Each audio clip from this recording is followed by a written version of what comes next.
Fine. Hi, Parth. Thank you so much for joining us today. How are you? My pleasure. Thank you, Dhanushri. I look forward to this. Should be interesting. Yeah. So, Parth, as you're aware, the today's topic of discussion is the healthcare tips for the gamers. And since you are an expert, you are our health and wellness advisor at EPWA. So, who best other than you to give us the answers?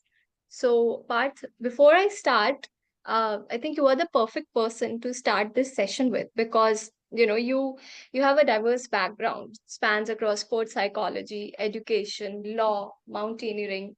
I mean, you're a multifaceted professional. So, how do you actually manage it? And what is what's your opinion right now on the gaming sector, especially, and how health is the concerning aspect which somehow gets neglected?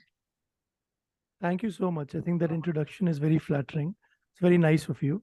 But first of all, I must say that kudos to EPWA for this initiative, and making sports psychology integral to a program like this is going to be very beneficial. And more importantly, now because the sector is growing exponentially, and now more than ever, there is a call for providing some sort of support, when it comes to the mental health and generally tips regarding ergonomics, physiotherapy, psychology for the gamers. So I'm really looking forward to this. Really looking forward to our conversation as well. Thank you so much, Parth. So now, without wasting the time, let's start the session. So I have some questions which are accumulated by our, EPW professionals and some of the gamers. So one on one, I'll ask you these questions. So let's start with the first question. So the first Sure. question is that what are some essential ergonomic tips for setting up a game station to prevent posture related issues? I think that's very important. Oh, excellent. I think getting a chair for a gamer is a big decision. Investing carefully, really. Uh, I won't go into any particular branding here, but few tips for gamers when they look for chairs. It has to support your spine. So your spine has to be upright. You see a lot of chairs that allow you to slouch and dig deep and sink almost in the chair. That's a complete no, because you're sitting for long hours in that chair, and you have to avoid spondylitis and cervical. So you've got to have a chair which allows you to sit straight. And then your armrests have to be positioned next to you where your arms can rest easily. So your elbows should not be too bent in towards your body. It should be a 90-degree angle so it's comfortable. And your shoulders have to be relaxed and not stiffen up like that. So that's something you can look for in a chair. And then you think about a desk. So desk commonsensically has to be cleared of space underneath the surface. It has to have no clutter. So your legs should not feel cramped under the desk. Hmm. Uh, if you talk about a monitor, I mean, it's straightforward. Your eye gaze has to be straight in the monitor, and you've got to have at least minimum an arm's length distance. See, Hmm. sometimes people will really dig in there and look really close to the screen. That's a complete no for several reasons that I'll get into it later. Hmm. And of course, your keyboard and mouse have to support your wrist and thumb as well. You have to have your thumb and your wrist has to be parallel to the ground. So you have to ensure that your forearm is parallel to the ground, and then the keyboard supports that posture as well. Okay, so these are some of the tips, some of the aspects to look into for any gamer. Thank you. Thank you so much. I think I'll keep a note of it. So now let's move to the next question that how often should gamers take break to reduce eye strain and prevent repetitive strain injuries? So this has been a topic of debate. What's the good amount of time? But I'll stick to a simple rule, and it's easy and catchy and can help all the gamers. The rule is 20, 20, and 20. So you've got 20 Yeah. minutes, and you've got to take a break in 20 minutes, and then you've got to do that. Um, well, you look at something like 20 feet away after 20 minutes, and then you do that for 20 seconds. Now, there's a scientific reason behind that. If you fix your gaze on an object that's narrow in your field of vision, you tend to escalate something called epinephrine, which has a connection to the release of the increase of systolic blood pressure. And so you want to avoid that activity for a long period of time, because you're literally playing with your heart and you're increasing your blood pressure for a long amount of time. Orienting yourself to something far in the distance and shifting your gaze from the screen to something in the horizon, perhaps that's best, but at least 20 feet, will allow you to also circulate the dopamine and serotonin cycle in the healthiest way possible. So it's really crucial that you fix you if you are fixed onto the screen, that you shift gaze every 20 minutes, and you do it for something that's at least 20 feet away for 20 seconds at least. Okay, fine. I think I think it's a very generic tip also, not just restricted to gamers, but to everyone, even for somebody like me who like is very frequent on the laptop, always, working on the laptop, and we really need this because our eyes take too much strain, right? Absolutely. Yeah. So now let's move to the next question. That is, what exercises or stretches are recommended to gamers to maintain a good physical health? Absolutely. Physical health is paramount. And just because you are stable and stationary doesn't mean that we don't give the physical that importance. So what you have to do is start with the neck, start from the top, and I'll just demonstrate a few if that's okay.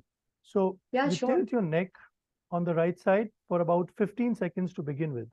If you're Mm-hmm. starting from scratch, 15 second is a good repetition. You do that for about 5 times on either end. 15-second, hold it as much as you can, and then slowly bring it to the left side, and Let's then hold that stretch for 15 seconds. And you can gradually progress that to 30 seconds as you get better at that. Then wrist stretching is important, because it's important in terms of avoiding the carpal tunnel syndrome, where you've got your hand, you extend it in front of you, and then gradually just stretch the wrist. Again, we've seen this with athletes, we've seen this in our environment. This is a very common stretch for the wrist, but you hold that stretch for 15 seconds to begin with, and then you shift onto the left hand, and you do that for about 5 repetitions, and then you gradually move to 30-second stretch if you can do that. The back is I think important that's too. Yes, the yeah. I back. mean, especially Well, when you were like continuously doing this, moving your mouse or the cursor, so this gets stiff. This absolutely. area, like this particularly. Absolutely, and you cannot ignore that. And it's very Hmm. important to be mindful of where the stretches and the tension is. The back is important too. I'm sure you've heard of cat and camel, the famous cat and camel stretch. So you arch your back like a camel with a hump. You can do that on all fours actually. You can do that on a bed, or you can do that on the floor. Uh, Preferable if you take frequent breaks to do that for the back, and then you can arch it down, making a cup shape for the back, so that it's called a cat and camel. So you do that for again 50-second stretches. So all of these repetitions are 15-second repetitions, and um, you can do sets of 5. That works for you. Shoulder stretching is important too. So you have the common ones that you see all tennis players and racket players Yeah, use. So bring your arm closer to you, to your chest. yeah, like Do that. this and Yeah, this. well, you have to be careful, because it doesn't have it has to be straight. Okay, so it has to be Hmm. straight going to the chest, and you've got to hold it for 15 seconds. The hold is significant. It's Hmm. very important to hold it, and you can gradually work that to 30 seconds as well. So that's a good small basic stretch for any gamer who's looking for an upper body stretch. Yeah. Fine. Thank you. Thank you very much. So, I'll ask the next question. So that can you explain the importance of hydration and proper nutrition for maintaining focus and energy during the gaming sessions? Well, the importance of hydration cannot be overstated, and there's a lot of research around this area as well. I mean, for sure, dehydration affects cognitive functions like problem solving, memory, and then you can take that to life outside gaming as well. So, especially in this weather nowadays, I would recommend at Sorry least. to interrupt, but can you like bring your mic a little closer? Sorry. Yeah. Yeah, now better. So especially in the weather nowadays, you're looking at least 3 to 4 liters a minimum of water consumption. That's excluding the pulses and any other dietary water intake that you have. But that's what I would recommend to anybody. It's it can be an easy giveaway when you resort to energy drinks, such as we can pick your energy drink in the market, but it's a big no with a capital N. That's uh, for all the gamers. It can be tempting to increase that epinephrine because you're staying for a long duration on the screen to get that epinephrine hit through any energy drink. But avoid that because you have to take care of your body like an elite athlete takes care of their body. Because what you're going through cognitively is no different than what an elite athlete goes through. So you have to avoid any caffeine or any sugary snacks as well. Caffeine's there in Red Bull and all these energy drinks. So you've got to avoid that in general, I feel. That's I Yeah, think quite helpful because also all these energy drinks and the alternative drinks in the market, they all have sugar content in it, like it's up to 50% sugar, and ultimately it's going to affect in absolutely. any part of your body. Uh, So it's not a very Absolutely. healthy thing. I think rather And just switch Tanush, to natural fluids like coconut water is there. You feel very energetic and rejuvenated, I think. I I couldn't agree more. And it's the harder thing to do because you see, you're after that dopamine hit, you're after that reward. I mean, the game can only give you as much, and you are at some point you stagnate. And sugar or adding a caffeine hit will allow you to get back the dopamine hit, the pathway towards a goal oriented behavior. So it's hard, I know, but all the gamers they were listening, and I would really encourage them to do the harder thing, which is like you said, drink some coconut water or keep hydrating in a healthier manner. Sure. So, okay. So now, just like you mentioned that physical health is very important, as well as the gamers who like do it through their screens at the comfort of their workstation or their homes. So I think the another aspect that comes to this is the mental health, I'd say. So like, are there any potential mental health effects or impact for excessive gaming, and if there are, so how they can be mitigated? Well, the literature is abundant with instances of how mental health gets affected with gaming. So the key neurotransmitter you're looking at again is dopamine. There's research that says that video gaming increases the baseline, peak level of dopamine in greater quantity than, and this is discouraging for some of the gamers listening, than class A drugs like cocaine or even caffeine, of course. That's much lower. So you have a 300% increase in your dopamine level as a result of playing a video game. Depends on the game, rather. If the game's very high stakes and exciting, and then you have a 300% increase. And that's not good in general, because what that does is it orients you to attaining your rewards from that game itself. And it makes everything outside the gaming world less um, exciting and interesting and worth pursuing. So you can look at social relationships in that manner, where the same level of interaction with your friends and colleagues or parents or loved ones is not giving you the dopamine hit that the game is giving you. And so this can Mhm. restrict your physical activity, this can restrict your social interaction outside, and that can lead to a host of depending on your personality parameters, it can release a host of problems such as anxiety, depression. I mean, depression is very common amongst the gamers as a result of that high dopamine influx from gaming. So what can we do? I mean, it's not all pessimistic and gray skies here. There's a lot that you can do in terms of physical activity and making sure that you reward yourself intermittently in good breaks so that you don't have an overload and spike too high on the for the peak level. Yeah. Okay. So, all this right now stuff we're talking about, the caffeine, the dopamine and all, somehow I think it is also linked to the quality of the sleep also, because it's very relevant. So I think the gaming also somehow affects the quality of the sleep of the gamer. The more time you spend on it, there's a screen time, there's blue light, and it hampers with the brain activity. So, are there any tips that you have for improving the sleep hygiene for the gamers? Absolutely, and nothing that I wouldn't give to any other athlete. If you look at our body, it's our clock, internal clock is actually entrained to the clock outside.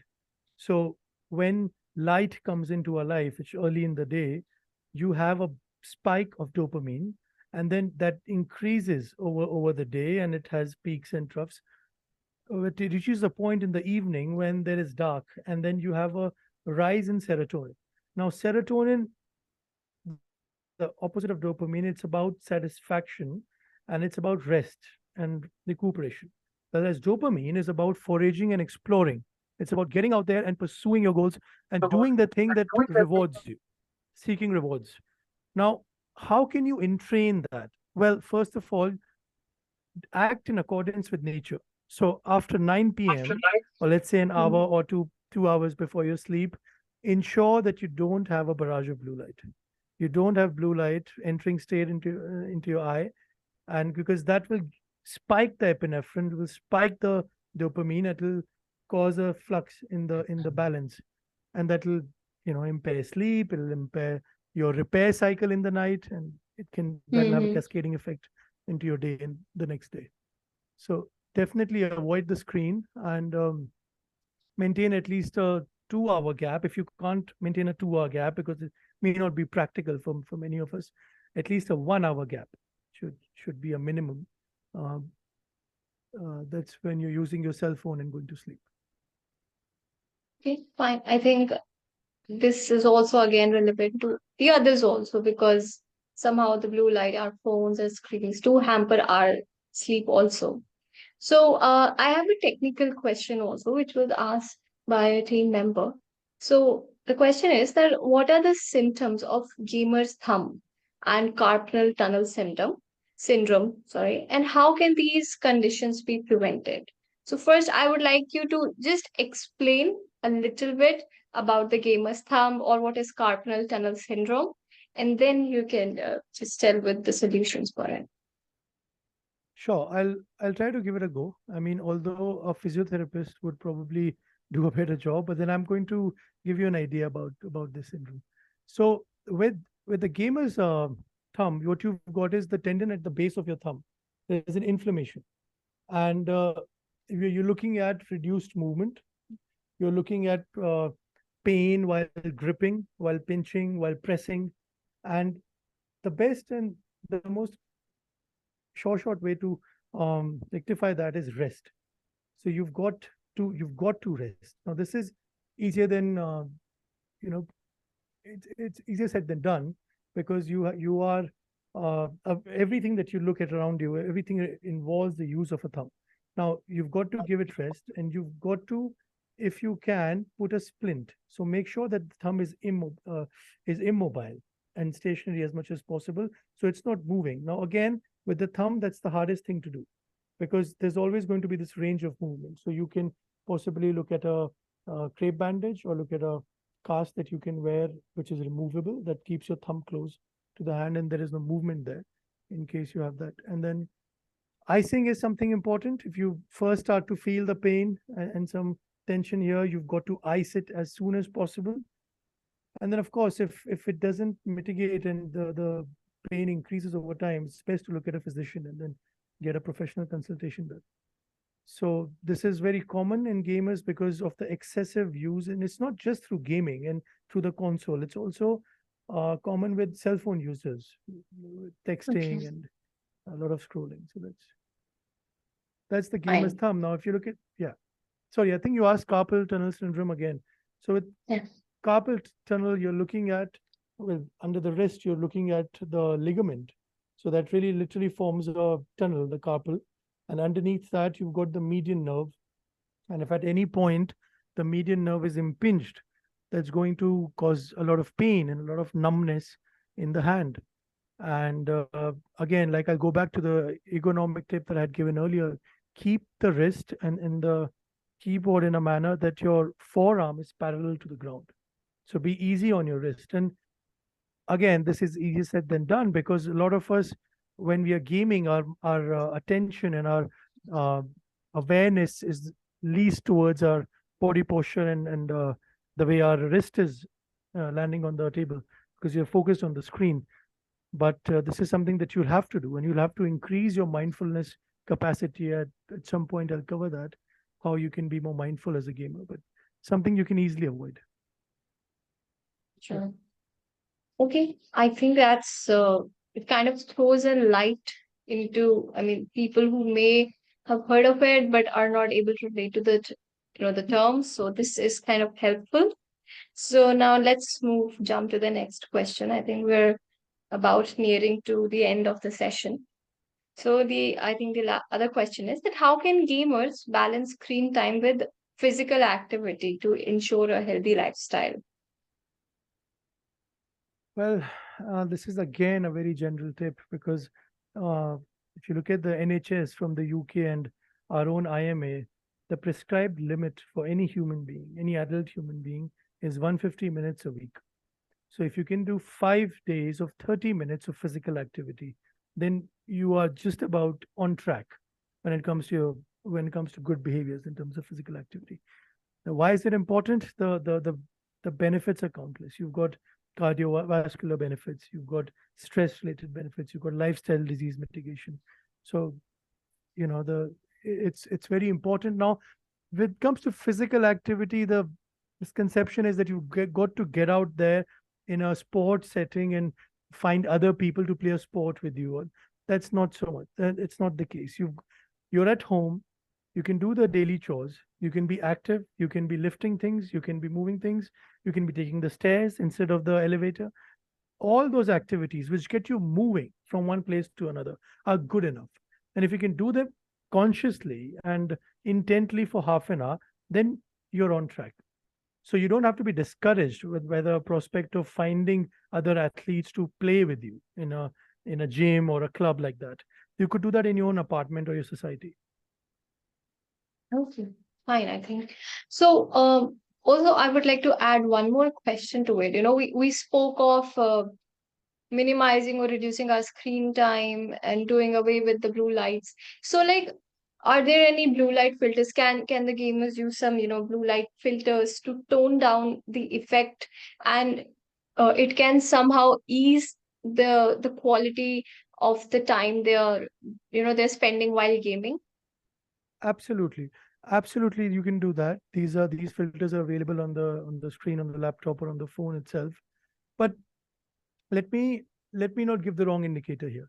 The idea is to avoid the any light at after about 8 o'clock. So when the dark happens, this is again in tune with the latest neurological neuroscientific research on what light does post once we have dark outside. You don't want to entrain your clock differently. So by all means, go ahead and use the light filters. It is better than using direct white light, blue light, sorry. But then you've got to maintain the healthier pattern and the healthier habit, which is the harder thing to do. Right. In the longer run, of course, if you look Yes, into the holistic angle, it should be avoided. sure. Yeah. Okay. So now we're coming to the last question of the session. Okay. So how can mindfulness relaxation technique benefit gamers' mental well-being and performances? And can you name some go-to tips for the mindfulness or relaxation that they can do it just through their seats? So there are several brands of mindfulness now in the market, and this Yeah. happens with any technique, any psychological technique over time. If you westernize it, and then you've got different bands. But there's one that's very research proven, and that's served a lot of athletes and elite athletes in different sport as well. That would be the present moment mindfulness. Um, the person who can be credited for that is Mr. John Kabat-Zinn. So if anybody listening now, it's JONKABATZINN, and he's sort of the pioneer in the field of mindfulness, making it relatable. Because mindfulness and all these meditative activities, sometimes can be seen as mystical and something that requires years and years of practice, and something that's tiresome, and there's a higher level of competency connected to that. But mindfulness is as simple as being mindful of your environment. Now, let me not make it too simplistic like that, but because that just takes away the entire nuance of it. But what you're doing is you are training the mind to veer away from the temptation to think about the past and the future, and according yourself into giving yourself a present moment anchor. This could be something like a diaphragm. So your diaphragm releases and it extends and then contracts. Mm. If you can pay attention to that, and very few people in the beginning pay attention to the diaphragm without being in some manner judgmental, because you start that for 1 minute, for let's say for 30 seconds, you get into that activity of paying attention to your diaphragm, and then you may have thoughts inside your mind. Some of these thoughts may be, this activity is pointless. What am I doing here? What am I doing? How is this going to benefit me? Um, I'm back to my school days when PT teacher would force us to do so. Well, all you can do at that time is try to not be judgmental, because the very essence of a present moment mindfulness is not being judgmental and not judging your own thoughts. So, this is something that takes a lot of time to actually master. And it's very simple. You're actually just sitting in a comfortable setting. It could be your chair, it could be you could be lying down and doing it. Like if you have your gamer's chair and you are in the chair which is comfortable, keep your arms next to you, uh, not too far away. Your shoulders should be relaxed, and you breathe, and you observe yourself breathe, and then you focus your anchor onto the diaphragm, and you do that for about small repetitions of 3 minutes at a time, and that's going to have a drastic impact on you. You can close your eyes, you cannot close your eyes, it's up to you.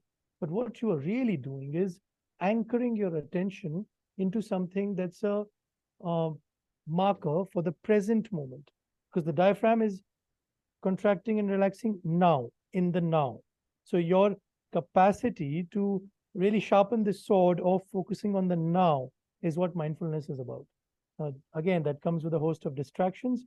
All you've got to do is gently guide your mind from the distraction to the marker, and go back to the marker of breathing, because that's something you do all the time, right?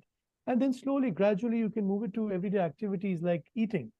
You could have mindfulness eating activities. You could have mindfulness gripping activities, mindfulness uh, controlling the console activities. You could have all sorts of activities in mindfulness, but it starts with a basic activity of a present moment marker.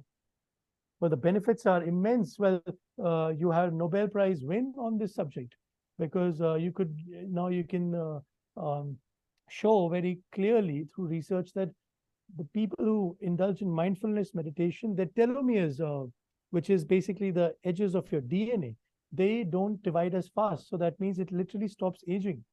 So the glow on your skin, or the benefits that you have with age, de-aging, all of them are visible through mindfulness. And this is well documented. There's a Nobel Prize that's gone to a researcher based on this.